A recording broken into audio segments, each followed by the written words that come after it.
അധികാരമേറ്റെടുത്ത് അധികം കഴിയും മുമ്പ് തന്നെ ലോകക്രമം പോലും ഒന്നാകെ മാറ്റിമറിക്കുകയാണ് അമേരിക്കയുടെ പ്രസിഡന്റ് ഡൊണാൾഡ് ട്രംപ്. എന്തൊക്കെ വാഗ്ദാനങ്ങൾ അമേരിക്കൻ ജനതയ്ക്ക് നൽകിയാണോ അധികാരത്തിലെത്തിയത്, ആ വാഗ്ദാനങ്ങൾ ഓരോന്നായി പാലിക്കുകയാണ് ഡൊണാൾഡ് ട്രംപ്. ചുരുങ്ങിയ സമയത്തിനുള്ളിൽ തന്നെ അമേരിക്ക എന്ന രാജ്യത്തിൻ്റെ മുഖച്ഛായ, അമേരിക്ക എന്ന രാജ്യത്തിൻ്റെ ഭാവി തന്നെ മാറ്റിമറിക്കുന്ന വളരെ ശക്തമായ നടപടികളുമായി ട്രംപ് മുന്നോട്ട് പോകുന്നു. ഏറ്റവും പ്രധാനമായത് അമേരിക്കയ്ക്കുള്ളിൽ അനധികൃതമായി കുടിയേറിയ വിദേശികളെ പുറത്താക്കുന്ന നടപടിയാണ്. അതിന് മുന്നോടിയായി താൻ അധികാരമേറ്റ ശേഷം ആദ്യമായി അതിർത്തികളിൽ അടിയന്തരാവസ്ഥയാണ് ട്രംപ് പ്രഖ്യാപിച്ചത്. ഇപ്പോൾ ഇതാ ഏറ്റവും സുപ്രധാനമായ മറ്റൊരു നീക്കം ട്രംപ് നടത്തിയിരിക്കുന്നു. ലോകരാജ്യങ്ങൾക്കെല്ലാം നൽകി വന്ന സാമ്പത്തിക സഹായം മരവിപ്പിച്ചിരിക്കുന്നു ഡൊണാൾഡ് ട്രംപ്. ഇസ്രായേലിനുള്ള പ്രതിരോധ സഹായമൊഴികെ ലോകത്തെ ഒട്ടുമുക്കാൽ രാജ്യങ്ങൾക്ക് കൈ അയച്ച് നൽകി വന്ന സാമ്പത്തിക സഹായം ട്രംപ് 90 ദിവസത്തേക്ക് മരവിപ്പിച്ചിരിക്കുകയാണ്.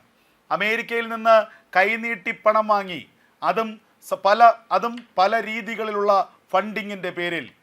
ചിലത് ആരോഗ്യ മേഖലയിലുള്ള ഫണ്ടിങ്, ചില ദരിദ്ര രാജ്യങ്ങൾക്കുള്ള സാമ്പത്തിക പാക്കേജ്, മറ്റു ചില രാജ്യങ്ങൾക്കുള്ള സൈനിക സഹായങ്ങൾ, അതായത് സഖ്യരാജ്യങ്ങളെ പോലെയുള്ള രാജ്യങ്ങൾക്കുള്ള സൈനിക സഹായം, പല തരത്തിലുള്ള എയ്ഡുകൾ. അങ്ങനെ അമേരിക്കയിൽ നിന്ന് കൈനീട്ടി പണം വാങ്ങി തിരികെ അമേരിക്കയ്ക്കിട്ട് പണി കൊടുക്കുന്ന രാജ്യങ്ങൾക്കിനി ഒരു സാമ്പത്തിക സഹായവുമില്ല എന്ന് ട്രംപ് വ്യക്തമാക്കിയിരിക്കുന്നു. തൻ്റെ മുൻഗാമികൾ ചെയ്തു വച്ച വലിയ സാമ്പത്തിക ഭാരം ഇനി അമേരിക്ക താങ്ങേണ്ട കാര്യമില്ല. ഇസ്രായേൽ എന്ന ഏറ്റവും അടുത്ത രാജ്യത്തിന് മാത്രം പ്രതിരോധ സഹായം നൽകുക എന്ന തീരുമാനത്തിലേക്ക് ട്രംപ് എത്തിയിരിക്കുന്നു. എത്രയോ രാജ്യങ്ങൾ, പാലസ്തീൻ അടക്കമുള്ള രാജ്യങ്ങൾക്ക് അമേരിക്ക കൈയച്ച് പണം നൽകുന്നുണ്ട്. ലോകാരോഗ്യ സംഘടനയ്ക്ക് 18% പണം നൽകുന്നത് ട്രംപാണ്. ഈ ലോകാരോഗ്യ സംഘടനയാണ് അമേരിക്കയിൽ നിന്ന് പണം വാങ്ങി അതിനെ ദൂർത്തടിക്കുന്നത് എന്ന് ട്രംപ് ദിവസങ്ങൾക്ക് മുൻപ് ആരോപിച്ചിരുന്നു. അതുകൊണ്ട് തന്നെ WHO നിന്ന് പുറത്തേക്ക് പോവുകയാണെന്നും WHO ഒരു ബന്ധവുമില്ലെന്നും ട്രംപ് വ്യക്തമാക്കിയതും കഴിഞ്ഞ ദിവസങ്ങളിലാണ്.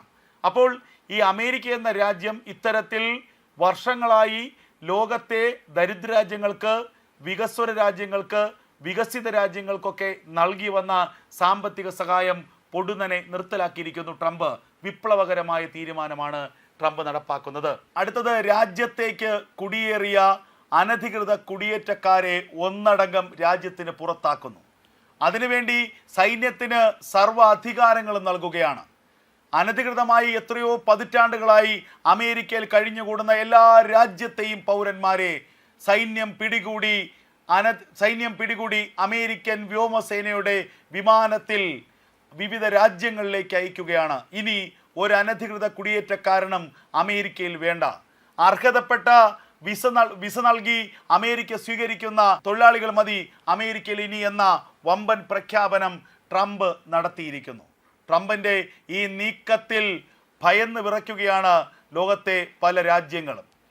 ഇന്ത്യ അടക്കമുള്ള രാജ്യങ്ങളിലേക്ക് അനധികൃതമായി അമേരിക്കയിൽ കുടിയേറിയ നിരവധി പേരെ തിരിച്ചയക്കുമെന്നുള്ള ഉറപ്പാണ്. അതേസമയം ഇന്ത്യയുടെ വിദേശകാര്യ സെക്രട്ടറി എസ് ജയശങ്കർ ആകട്ടെ ഈ തീരുമാനത്തെ ഇരുകൈയും നീട്ടി സ്വീകരിക്കുകയും ചെയ്തു. ഇന്ത്യയുടെ വിദേശകാര്യമന്ത്രിയും അമേരിക്കയുടെ സ്റ്റേറ്റ് സെക്രട്ടറിയും തമ്മിൽ നടന്ന കൂടിക്കാഴ്ചയിലെ പ്രധാന ചർച്ചാ വിഷയവും ഇതായിരുന്നു. അതേസമയം ഇതിനേക്കാളൊക്കെ ഉപരിയായി വലിയ തിരിച്ചടികളാണ് ലോകത്തെ പ്രധാന ശക്തികൾക്ക് അമേരിക്ക നൽകുന്നത്. ലോകത്തിലെ യുദ്ധങ്ങൾ അവസാനിപ്പിക്കുമെന്ന് പറഞ്ഞ ട്രംപ് വാക്കു പാലിച്ചു ഒരു വശത്ത്. അതായത് ഇസ്രായേൽ ഹമാസ് യുദ്ധം താൽക്കാലികമായെങ്കിലും അവസാനിപ്പിക്കാൻ ട്രംപിനായി. ട്രംപിൻ്റെ മുന്നറിയിപ്പും ട്രംപിൻ്റെ അന്ത്യശാസനവും പരിഗണിച്ചുകൊണ്ട് തന്നെയാണ് ഹമാസ് ബന്ദികളെ കുറച്ചെങ്കിലും ഇതുവരെ മോചിപ്പിച്ചത്, ബന്ദിമോചന കരാറിൽ അവർ ഒപ്പുവെച്ചതും. എന്നാൽ അമേരിക്കയുടെ നിർദ്ദേശങ്ങളെ തള്ളിക്കളഞ്ഞ 2 രാജ്യങ്ങൾക്ക് കടുത്ത ശിക്ഷ തന്നെ നൽകിയിരിക്കുന്നു അമേരിക്ക. മറ്റാരുമല്ല, റഷ്യയ്ക്കും ഉക്രൈനും. റഷ്യ സ്വാഭാവികമായും അമേരിക്കയോട് ഇടഞ്ഞു നിൽക്കുന്ന രാജ്യമാണ്. അതേസമയം വ്ളാഡിമിർ പുടിനും ഡൊണാൾഡ് ട്രംപുമായി നല്ല സൗഹൃദത്തിലാണ് താനും. എങ്കിലും വർഷങ്ങളായി തുടരുന്ന റഷ്യ ഉക്രൈൻ യുദ്ധം അവസാനിപ്പിക്കാനുള്ള നിർദ്ദേശം പുടിനും സെലൻസ്കിക്കും ട്രംപ് നൽകിയെങ്കിലും സെലൻസ്കി അതിനോട് അനുകൂലമായല്ല പ്രതികരിച്ചത് എന്നുള്ള യാഥാർത്ഥ്യമാണ് ഇപ്പോൾ പുറത്തു വരുന്നത്. അതിനു പിന്നാലെ അതിനു പിന്നാലെ സെലൻസ്കിക്ക് പലതവണ ഇരുട്ടടി നൽകിയിരിക്കുന്നു അമേരിക്കൻ പ്രസിഡന്റ് ഡൊണാൾഡ് ട്രംപ്. ആദ്യം ഉക്രൈൻ എന്ന രാജ്യത്തിന് നൽകി വന്ന സാമ്പത്തിക സഹായം ഇല്ലാതെയാക്കി, റദ്ദു ചെയ്തു. മറ്റൊന്ന്, അമേരിക്കയിൽ കുടിയേറിയ 10,000-കണക്കിന് ഉക്രൈൻ പൗരന്മാരെ ഉക്രൈനിലേക്ക് തിരിച്ചയച്ചു.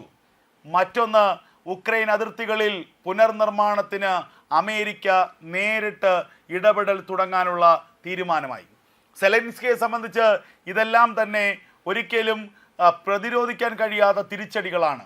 കാരണം റഷ്യയുമായുള്ള യുദ്ധത്തിൽ ഒരു ഘട്ടത്തിൽ സെലൻസ്കി പിടിച്ചു നിന്നതല്ലെങ്കിൽ ഉക്രൈൻ പിടിച്ചു നിന്നത് ജോ ബൈഡന്റെ പിന്തുണ കൊണ്ടായിരുന്നു. റഷ്യക്കെതിരെ ഉക്രൈനെ കൈയച്ച് സഹായിച്ചിരുന്നു ജോ ബൈഡൻ. ഒരു ഘട്ടത്തിൽ അമേരിക്കയുടെ ആയുധപ്പുര തന്നെ ഉക്രൈന് വേണ്ടി തുറന്നു കൊടുത്തു. 10,000-കണക്കിന് കോടി രൂപയുടെ സൈനിക സഹായം ഉക്രൈന് നൽകി. ബാലിസ്റ്റിക് മിസൈലുകളുടെ വലിയൊരു ശേഖരം നൽകി. എന്തിനേറെ പറയുന്നു, ആണവായുധങ്ങൾ പോലും ജോ ബൈഡൻ ഉക്രൈന് നൽകി എന്നുള്ള വാർത്തകളാണ് പിന്നാലെ പുറത്തു വന്നത്. എന്നാൽ ബൈഡൻ കാണിച്ച മണ്ടത്തനം താൻ പിന്തുടരില്ലെന്ന വലിയ പ്രഖ്യാപനം തന്നെയാണ് പിന്നാലെ ഡൊണാൾഡ് ട്രംപ് നടത്തിയത്. സെലൻസ്കിക്കോ ഉക്രൈനോ ഇനി കൈയച്ച സഹായമില്ല. യുദ്ധം അവസാനിപ്പിക്കാനുള്ള തൻ്റെ നിർദ്ദേശം തള്ളിക്കളഞ്ഞതിൻ്റെ ശിക്ഷ ഉക്രൈനും റഷ്യയും അനുഭവിക്കണമെന്ന് ഡൊണാൾഡ് ട്രംപ് വ്യക്തമാക്കുകയാണ്. അറബ് രാജ്യങ്ങൾ പോലും അമേരിക്കയുടെ നീക്കത്തിൽ, ട്രംപിൻ്റെ നീക്കത്തിൽ ഞെട്ടിവിറച്ചിരിക്കുകയാണ്. എണ്ണ ഉൽപ്പാദന രാജ്യങ്ങൾക്ക് കടുത്ത മുന്നറിയിപ്പാണ് ഇപ്പോൾ ഡൊണാൾഡ് ട്രംപ് നൽകിയിരിക്കുന്നത്. ഒപെക് രാജ്യങ്ങൾ ഒന്നു ചേർന്ന് എണ്ണവില കുറയ്ക്കണം. എണ്ണവില കുറച്ചില്ലെങ്കിൽ കടുത്ത സാമ്പത്തിക ഉപരോധങ്ങൾ പല രാജ്യങ്ങൾക്ക് നേരെയും അമേരിക്ക ഏർപ്പെടുത്തുമെന്ന വലിയ മുന്നറിയിപ്പാണ് ഇപ്പോൾ അമേരിക്കൻ പ്രസിഡന്റ് നൽകിയിരിക്കുന്നത്.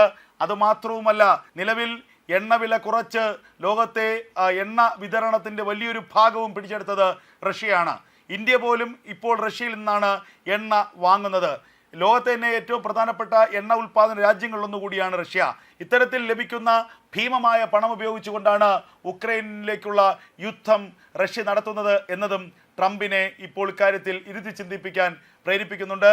അപ്പോൾ ഒപെക് രാജ്യങ്ങൾ എണ്ണ വില കുറയ്ക്കുകയാണെങ്കിൽ റഷ്യയുടെ വിതരണം പകുതിയായി കുറയും.